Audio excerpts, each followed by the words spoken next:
Hello, guys, and welcome back. I hope all of you are doing good and looking forward to speak to you about the topic of pivot tables. So again, pivot tables, I often get queries or rather requests for suggestions that my pivot table is not working, my data is not supporting pivot table, my Excel is not supporting pivot table. So normally what happens is we are not prepared with the formatting of the data. So that is very important. So the data should be formatted. That's very important. Now, I will share with you a few tips which will help you, or some standard rules for pivot table data preparation that will help you to go through smoothly the process of creation of a good, effective, efficient pivot table. Now, coming on to the spreadsheet that you can see on your screen, I'll make it a little bigger where you can see these numbers. And first and foremost, I would like to tell you is that do not have anything on top of your suggested columns. So for example, this is my column and I have something on top of it wrong. This is wrong. Avoid it. And how to avoid it? Remove everything from top of your column. So this should be your top column. First thing, keep data simple, only a small table. Another thing, next thing, that is that start your data table into cell A1 preferably.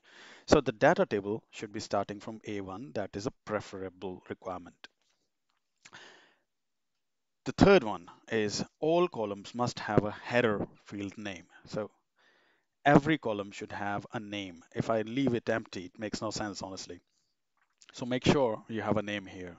Considering a big data, if you have missing column names, that will not make sense for you and that will be difficult for you to handle the summary or pivoting of your data.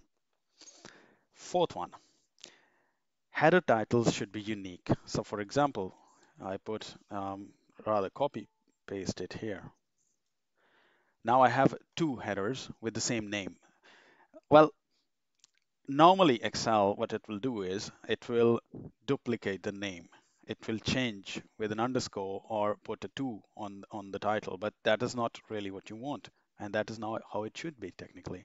So avoid two similar kind of a column names. Make sure all your header titles are unique. So for example, I will make a small pivot for this one and you will see that Excel will automatically suggest a, you see, name here, currency too. So I don't want Excel to title my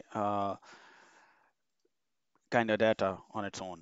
So I'll put value here to clean it. Now, another thing, you should avoid also to have empty kind of a cells in column, first column, A column.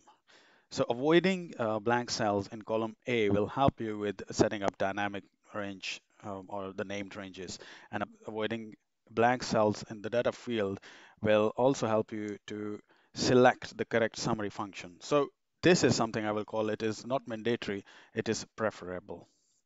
And the last, not the least thing is that always remove the totals from the bottom. So for example, if I make a total here at the very end, and I put a total title here, and if I show it around like this, and now when I will select the data, it will select till 405, all of it.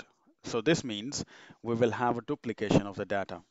So you see it is selecting 405 till the end. So always make sure not to have any totals at the end. Keep it clean, keep it simple, no totals, nothing, because totals will be done by Excel itself. So avoid it. So these were some of the formatting tips, or rather standard rules for pivot table data preparation, which is very important. I hope you enjoyed it, guys, and I look forward to speak to you again. Thank you very much. Bye-bye.